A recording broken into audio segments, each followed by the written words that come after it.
Assalamualaikum warahmatullahi wabarakatuh. Salam sejahtera dan sehat selalu. Yang terhormat Bapak Mufid Wahyudi, Mbak Tiffany Dewi sebagai narasumber, panitia, para peserta webinar, dan saya ingin menyapa beberapa kolega, Bapak Dr. Dedi dari Ubaya, kemudian ada Bapak Dr. Daeng dari Unpadma, kemudian ini ada rekan agak jauh ini ya dari Aceh, Ibu Dr. Rini Masuti dari Aceh.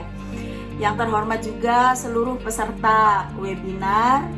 Alhamdulillah kita bisa berkumpul dan bertemu melalui online webinar Business Talkie yang diselenggarakan Unitomo Surabaya, ICSB Chapter Surabaya dan MOKA pada hari ini. Insya Allah silaturahmi tetap terhubung walau dengan keadaan prihatin, namun tetap semangat mengikuti kegiatan dan tetap menjalankan ibadah puasa Ramadan serta mampu mengatasi masa-masa sulit pandemik. Bapak Ibu, sebulan lebih kita sudah tinggal di rumah. Pekerjaan dilakukan online dan usaha semaksimal mungkin.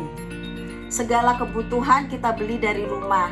Jika terpaksa keluar, kita menggunakan masker dan melakukan protokol kesehatan yang sudah diterapkan.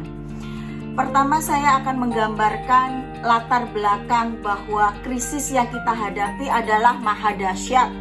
Berbeda dengan krisis sebelumnya. Seperti contoh yang terbesar adalah krisis tahun 98. Di krisis yang sekarang ini ada 3 aspek krisis. Yang pertama adalah krisis kesehatan, di mana tahun 98 kita tidak mengalami ini. Dan yang kedua adalah krisis sosial. Kita harus menghadapi ini di rumah saja sendirian dan tidak bisa berinteraksi optimal gitu.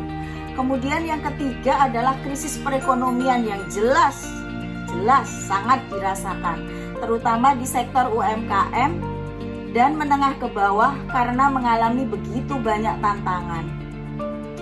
Namun saya menghimbau agar kita tetap positif dalam keadaan yang serba sulit, karena jika kita positif dan memiliki semangat optimisme, maka badai ini akan berlalu. Bapak Ibu dan rekan-rekan yang saya hormati, para pelaku UMKM harus mampu menangkap peluang-peluang baru, karena UMKM di mana ada masalah, di situ ada peluang baru. Itulah titik dari UMKM. Dan dengan cara yang bermacam-macam seperti evaluasi dan inovasi untuk produk dan pasar, serta terus bergerak dengan online marketing atau networking. Oke, kita mulai slide pertama ya Mas ya. Oke, kata kunci dari sebuah krisis ekonomi di Indonesia adalah UMKM. Karena 97% lapangan kerja diciptakan oleh sektor UMKM dan 60% ekonomi Indonesia disupport oleh UMKM, sehingga fokus dari penanganan krisis saat ini adalah imunitas dari UMKM itu sendiri. Oke, next Mas. Di antaranya UMKM yang berdampak cukup besar adalah bidang transportasi, pariwisata, travel, haji umroh, kemudian pekerja-pekerja industri kreatif seperti pertunjukan seni dan musik, kemudian termasuk juga di dalamnya itu adalah orang-orang yang melakukan usaha-usaha dalam perlengkapan sebuah pertunjukan, produksi film, juga produksi fotografi gitu. Di sini saya membuat 5 poin gitu ya. 5 poin mengenai tips yang akan kita bahas siang ini, yaitu gaya UMKM dalam situasi wabah pandemi. Kita fokuskan dalam 5 hal. Yang pertama adalah cash is a king. Yang kedua adapt new normal. Yang ketiga survive through ecosystem. Yang keempat invest in this time. Kemudian yang kelima be calm in the storm, yang kita akan bahas satu persatu. Yang pertama, cash is a king. Di sini UMKM diharapkan untuk menjaga posisi daya tunai menunda apa yang bisa ditunda atau bisa dinego. Kita perlu terbuka atas kewajiban kita terhadap supplier maupun perbankan. Kita juga perlu terbuka kepada karyawan golongan menengah ke atas untuk lebih fokus ke karyawan menengah ke bawah yang kekuatan dananya untuk bertahan pasti sangat kurang. Dan di tingkat manajer perlu negosiasi berbagai macam hal untuk menurunkan biaya operasi usaha dengan cara melakukan beberapa pemotongan-pemotongan untuk meningkatkan kemampuan perusahaan. Juga untuk menguatkan dana dan mengamankan fungsi bisnis utama. Yang terpenting adalah mengamankan fungsi bisnis utama. Di samping itu perlu juga memutakhirkan rencana bisnis karena yang lama untuk rentang waktu yang sudah selama ini otomatis tidak terpakai lagi. Yang kedua adalah adapt to new normal, menyesuaikan diri terhadap keadaan baru, keadaan normal yang baru. Krisis itu seharusnya hanya temporer. Tapi dengan analisis berita terkini bahwa COVID-19 adalah wabah pandemik yang menciptakan new normal di mana fokus hanya di rumah saja dan menjaga kesehatan. Sehingga kita perlu menemukan peluang-peluang baru, problem solving seperti peluang bisnis di bidang kesehatan yang bisa membantu penyebaran COVID seperti alat pelindung diri dari ancaman COVID. Kemudian dari bidang teknologi, dari new normal bahwa kita banyak bertemu menggunakan online, platform virtual. Kuliner juga makin berkembang di perumahan dan bukan hanya di perkantoran lagi. Bisnis pangan yang berkaitan dengan kebutuhan kita sehari-hari seperti bahan-bahan herbal untuk meningkatkan imun tubuh. Juga bidang farmasi dan industri olahan dari rumah cukup melambung tinggi. Itu mungkin peluang-peluang yang bisa kita lakukan selama beradaptasi dengan kehidupan normal yang baru. Selanjutnya Mas. Dan yang ketiga adalah survive through ecosystem, bertahan dengan komunitas, meningkatkan jejaring bisnis distribusi kita, network of network. Apa kebutuhan pasar saat ini?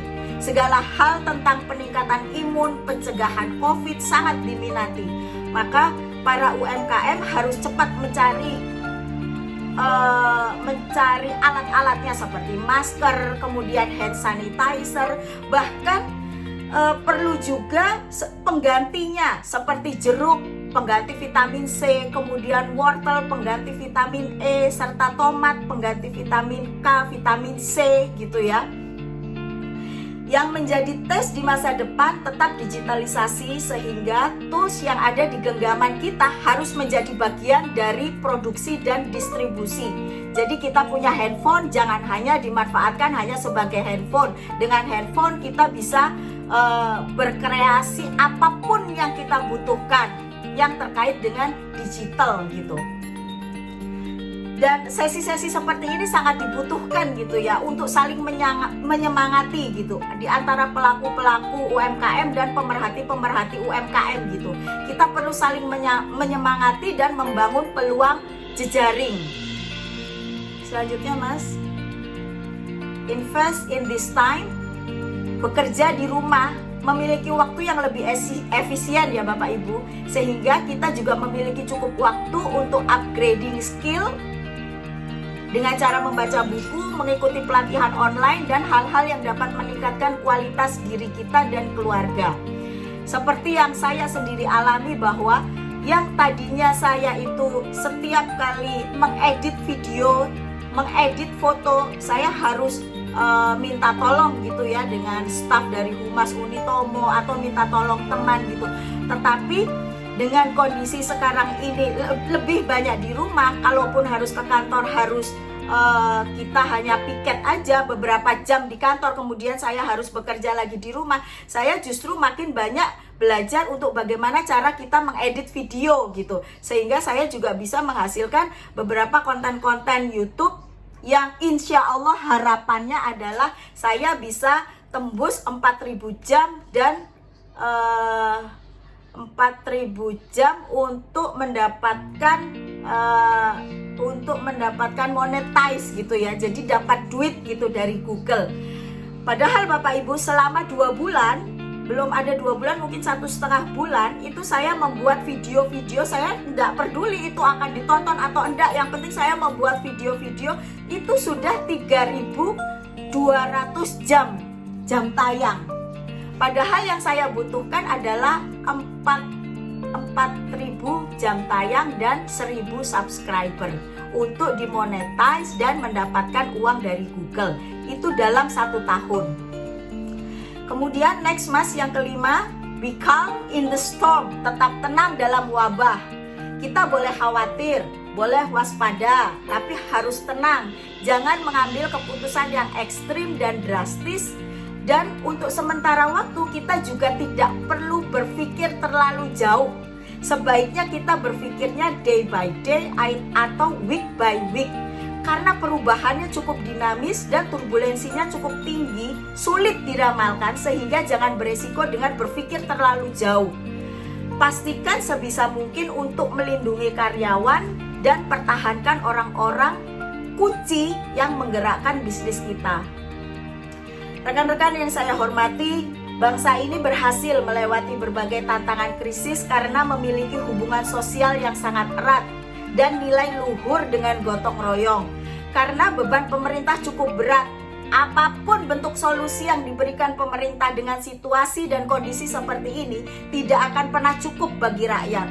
Seperti prakerja bagi yang kehilangan pekerjaan dan juga restrukturisasi dan relaksasi perbankan, sehingga masyarakat adalah ujung tombak yang harus terus melihat ke kanan, ke kiri untuk saling membantu dan menguatkan. Jangan sampai ada saudara kita yang kelaparan. Saya rasa itu yang bisa saya sampaikan siang hari ini. Semoga bisa memberi sedikit wawasan mengenai bagaimana harus melangkah di situasi wabah COVID-19. Terakhir parian, daftar kuliah nang Unitomo, kampuse iku nang daerah Semolo. UMKM Indonesia ayo podo kuwato, pandemik COVID ndang ngaliho. Wabillahi taufik wal hidayah. Wassalamualaikum warahmatullahi wabarakatuh.